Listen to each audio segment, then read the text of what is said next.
Hi folks, this is Peter, and I know things are kind of tough right now. I mean, there's a fire right down the highway from me, and subject matters have been kind of heavy, so I figured a little, humor would be nice, and comic relief is always welcome, isn't it? So anyway, I got a new joke for you, and it's about this guy named Hershel Astrapoli, and he's in his town. He's one of those local celebrities. He's kind of famous, and there's all kinds of stories they tell about him around town. It's kind of exciting. He's also poverty-stricken, and he's always looking to make a buck, some kind of deal. And he hears about a wealthy man who owns. He's an innkeeper. In this day and age, it might be like Airbnb. So like he owns a lot of them, right? And he's very wealthy. And but the thing is he doesn't have a husband for his daughter. He's looking very desperately for one, and she's not getting any younger. Let's put it that way.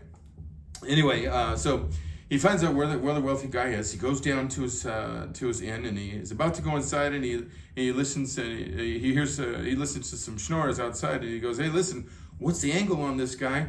I mean, is there something I could do to get in good graces with him? Maybe, earn a few bucks, or maybe he'll do something for me." They go, "This guy's not going to do anything for you.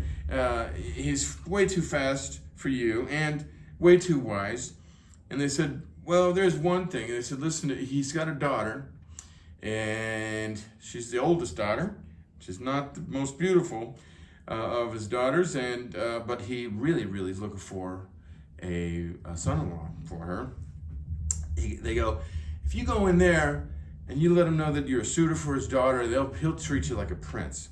And he goes, "All right, well, I haven't eaten all day. I'm famished. I gotta eat something." So he goes inside and he announces, "Hey, I've been on such a long journey, and I'm here to court your daughter."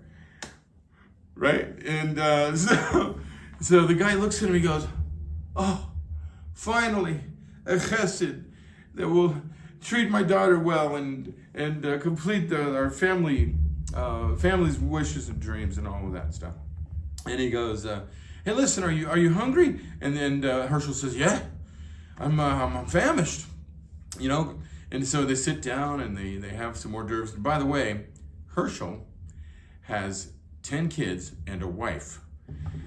Just thought I'd throw that in there. So they sit down, they're having some hors d'oeuvres, and they have some meat, some cheese, and they even have some drinks. They have some wine, really nice wine. The innkeeper actually brings out his finest wine for this one, because he's figured, I got the deal now. I'm having a great conversation with this guy. This guy's going to be perfect. And Hershel says to him, Hershel gets revived, really, from all the food, and he's feeling better, and he's thinking to himself, I got to get out of this. How am I going to get out of this now? And he goes, "Hey, listen, there's something you should know about me before, we really solidify this thing and make it official." He goes, I got a cousin that's in jail. And and the innkeeper says, "Well, what's your cousin? What is his name? It's not you?" And he goes, "Yeah, well, I got a brother-in-law who's a thief." And he goes, "It's your brother-in-law." And he goes, "I got a brother who's a murderer." And he keeps going up and up, right? And he's trying to get out of this thing, and the innkeeper keeps making excuses for him.